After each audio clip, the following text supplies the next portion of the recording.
Welcome to the Loaded Cannon. And first things, I was about to get straight into the game, but obviously first I'm going to dedicate this video to a victim of Israeli genocide. And on this occasion, it's a woman who died 8 months pregnant six days ago. Sundus Shalabi was murdered by this horrible genocidal force while she was 8 months pregnant. She died, and obviously her 8-month-old unborn baby also died, and her husband suffered critical head injuries. You just think to yourself, like, you're going about your life and your day, and then in one instant, with that sort of murderous regime, able to just execute so much unfair influence and power over your lives, your whole world is shattered. So my condolences go to anyone connected to those individuals who have just suffered so much. Now, and look, I'm at the Palestine protest today. I always love seeing, I don't know if you can tell over there, but there's some Orthodox Jews who are out to support. And you see it every single time you come to a Palestine protest, by the way. There are always so many Jewish people who, I think they feel, when I've spoken to some of them, they feel it even more, that they have to speak up, because it's not just from a humanitarian perspective that something horrible is going on, but it's just mutating the image of their faith as well. So they kind of have a double reason to come. Anyway, on to Arsenal. Oh man, what a result today. Today was always going to be one of those games where if it doesn't go our way, you know what all the talk was going to be. No striker, the transfer window, this, that, the other. We were 15 minutes away from carnage. You know what our fan base is like. We were 15 minutes away from it going like toxic. Because, with Liverpool drawing against Everton, this is our first opportunity to put some pressure on them and to get that lead that they've enjoyed all season. Just sort of get it looking a little bit more uncomfortable for them. And if we failed to do that to Leicester, of all people, I mean, they are one of the Premier League's most out of form teams. It would have been absolutely awful. Now, how we went about winning the game, my God, we were so toothless. But I think partly because of how bad Leicester are, I was never actually in doubt that we were going to win the game. I did not expect the match winner to be Mikel Merino, though. It's funny, in the week there were rumours that Mikel Arteta sort of views Merino as a Fellaini type individual. Listen, there was nothing Fellaini about what he did. He actually, especially that second finish, that was actually a really difficult finish to execute. The ball coming in at that pace, bouncing right in front of you, and to get all of the control on that shot to just guide it in the bottom corner was absolutely brilliant. An accomplished number 9. If they finish that chance off like that, then they will be very happy with themselves. So Merino, listen man, I don't know if that is sort of just something you got in your locker, or if that was just a good day today. But he might be the answer up front in this horrible period where we're struggling for attacking options. But clearly, I think we have to talk about the transfer window and what's happened recently. I mean, I just can't believe Arsenal's luck this season. Last season, I felt like we really got rubber the green, and I just thought, even on the pitch and off the pitch, we just seemed to sort of not have too many problems, and things just sort of went our way. And unfortunately, it didn't lead us to a league title. On this occasion, with Man City failing, if we had the rubber the green that we had last season, maybe we'd be in a better position. But unfortunately, we've just had bad luck.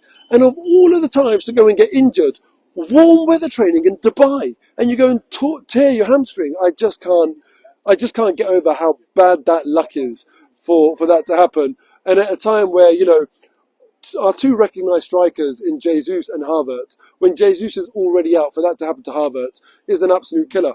And Havertz, when he plays, we complain and we're not thrilled about him, but still, he's got a decent amount. I think he's up to 20 goal contributions for Arsenal this season. He's not a dead weight in the team. He might not be exactly what we want, and he might not be of the quality of previous players that have led the line for Arsenal Football Club. But at other clubs, at inferior clubs like Tottenham, he'd be a legend. There'd be a statue of him outside. Anyway, back to today's game. One thing that would have really annoyed me, aside from the result, would be Ruud van Nistelrooy. I would love him to get sacked today after this Arsenal game. You know, anyone that is sort of my age that went through that period in the 90s, 2000s between Arsenal and Man United, I'm sure you feel exactly the same way. In fact, if you are watching this and you remember the Vieira-Keane days, the Wenger-Ferguson days, then let me know in the comments below if you agree with me or not on this one.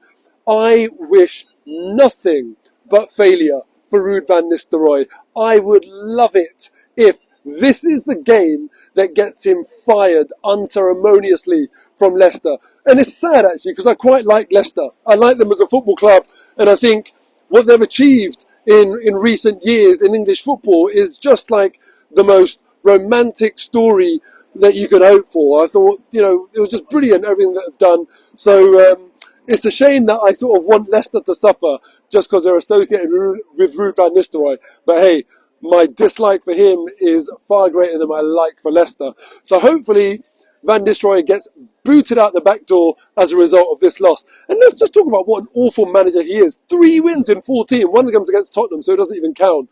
But yeah, I love to see it. I love to see him struggling and just making his stock fall and fall continuously. Now, some points from the game today. Nwaneri, man. Honestly, I say it every single time. How special can you get? I just can't. I don't know what to say anymore about how much I just can't get enough of watching Ranieri play. Unbelievable player. And, you know, he comes into the team and makes it look easy. We saw Sterling today on the opposite side. I'm desperate for Sterling to start performing. There's got to be a player in there somewhere. But it sort of reminds me of Willian.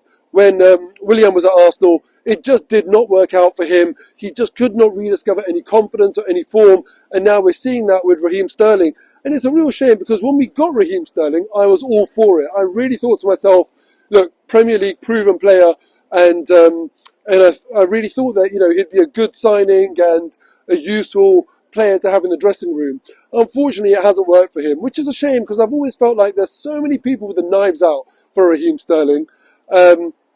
And yeah, you know, this sort of, I think a lot of people take satisfaction in him underperforming. So as much as I'd like to turn around and say, oh, he's done all right, he really hasn't. But on the other hand, another player that has failed to impress is Mikel Merino. And I think he's been very, very uninspiring overall in his preferred position when he's played for Arsenal. But today, clearly, his most impactful game in an Arsenal shirt. And yeah, just happy for him as well, because, you know, ultimately, I don't think he's over the moon. I don't think with his performances as an Arsenal player, and I don't think any Arsenal player is sort of thinking that, yeah, you know, he's the answer for us, or he needs to be in the first team. I want to see us strengthen that area in the summer, but it was his day today. So, yeah, brilliant result. Hopefully Liverpool drop points, and if by the end of this weekend there's 4 points or even 5 points in it, then boy, the title is back on. Free Palestine. Take care. See you next time.